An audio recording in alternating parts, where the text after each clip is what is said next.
না, নিজের এখতিয়ারের বাইরে সমুদ্রে স্নান করতে যাবেন না। ছোট বাচ্চারা সমুদ্রে স্নান করতে নামলে গার্ডিয়ানস পক্ষ অবশ্যই সঙ্গে থাকবেন। সমুদ্র সৈকতে কেউ মদ্যপান করবেন না। পুলিশ ও সিভিল ডিফেন্সের কথা অবশ্যই মেনে চলবেন। সৌজন্যে ফেজারগঞ্জ কোস্টাল থানা, সুন্দরবন পুলিশ জেলা। ধন্যবাদ।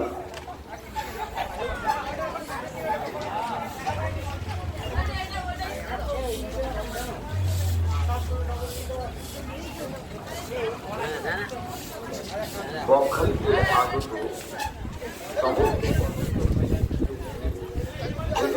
কোস্টাল থানার পক্ষ থেকে আপনারা কেউ মদ্যপ অবস্থায় সমুদ্রে স্নান করতে নামবেন না। সাঁতার না জানলে সমুদ্রে স্নান করতে নামবেন না। নিজের এখতিয়ারের বাইরে সমুদ্রে স্নান করতে যাবেন না। ছোট বাচ্চারা সমুদ্রে স্নান করতে নামবেন। গার্ডিয়ান পক্ষ অবশ্যই সঙ্গে থাকবেন।